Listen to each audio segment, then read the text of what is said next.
don't think we knew what to expect at the start of it. What we'd said at the half year in February was that sales were performing very well at Coles in any event because we were successfully executing our strategy. What then happened was 5 weeks of panic buying. We couldn't meet the demand. We worked with suppliers. They've been working around the clock to get things back on track. And this week, the iconic toilet roll, the restrictions have gone. Yes. Liquor, the restrictions have gone. So things are getting back to where we need them to be. And I'd expect that we'd be in full supply in all category over the next few months. We're now a month into the fourth quarter. Have you got any sense of sales there? Yeah, so we said that sales overall have returned to pre-COVID levels, which was perhaps a little bit faster than anybody expected. We're seeing some destocking in some categories, so pet food would be an example of that.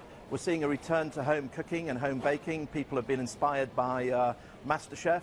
We're seeing big sales growth in areas like vegetables and meat.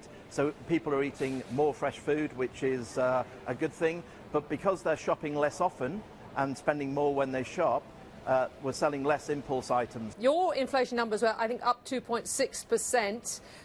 There's not a lot of down going on, is there? Is that why? Because obviously these items, sounds like these items are costing more for customers. Yeah, there is still a bit of down going on, I can assure you, and we're working very hard with suppliers to make sure that we're offering more promotions every week. What is happening, though, is that it seems like a long time ago, but the bushfires and the drought have impacted the cost of goods, particularly anything that comes from farms. And obviously we look at all of those price increases with our suppliers. If we feel that it's valid, then we accept the price increase, and then we decide how much to pass on to customers. And where possible, we've been trying to pass on less. So we've been investing in meat prices to try and keep them as low as possible. The other reason why there's a bit more inflation around at the moment is during the COVID outbreak, at the height of the panic buying, people were buying any size of product. They weren't necessarily buying the biggest pack if they were looking for value. Obviously, smaller packs are higher cost per unit in that mix as well.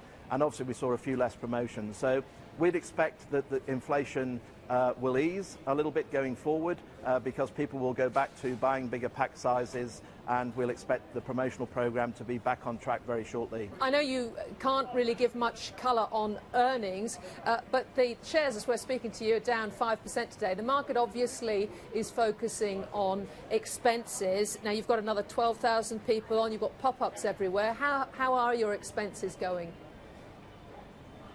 Yeah, look, we've made a big investment in COVID and making sure that our team members feel safe and that our customers feel safe. Since this started, we have served more than 100 million customers in Australia, and we've done it with as much care and safety as we possibly can. What we talked to the market about today was a little bit about what all of those expenses are. So we've got sales still increasing, but our expenses are increasing higher than they normally would do. And we expect those expenses, many of them, to be in place while the health restrictions are in place. From day one, we followed the government guidelines on how to safely operate a food store during COVID. We'll continue to do that. As soon as the regulations change, then we'll relook at what we do in store. I must ask you one about toilet rolls, Stephen, and supply chains, because to me, I realised there was a panic buy, but anecdotally, you talk to people around the place, it was weeks before the supply chain got anywhere near normal. We're told that 80% of toilet rolls are produced in this country. Why did it take as long as it did? Well, the main reason was demand. So demand was up 200 or 300%. And I don't think that people or everybody thought too long about what their rate of toilet roll usage was. But, you know, a 20-pack will last an average family for 2 weeks. And in those early days, there were no restrictions on toilet roll. And some people profited from that. They bought them from the supermarkets and then tried to sell them at inflated prices online. I think I saw one pack at $80, which is extraordinary.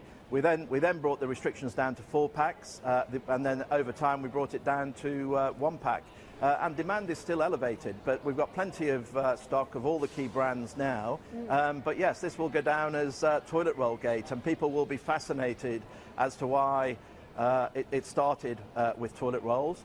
I don't think anyone quite knows the answer why, because this was never a gastro disease in the first place. Some of the other things we can understand, like hand sanitizer, cleaning products, and so on. But it'll turn into a Harvard Business School case study one day, I'm sure. All right. And finally, as a business leader, do you support the government's tracing app? Yes, very much. The entire Coles board, the Coles leadership team have all downloaded the app. It's really important for us. We've recommended it to our team members. We're recommending it on our website to our customers. Yep. And there's two key things here. One is being able to trace people quickly who've got it, which means that it can then be localized and it stops further shutdowns on a widespread basis from happening. It also helps everyone feel more confident, and hopefully it means that we can get back to economic growth faster. So yep. Yes, Coles is a big supporter of the app. Steven Cain, great to talk. Thank you very much.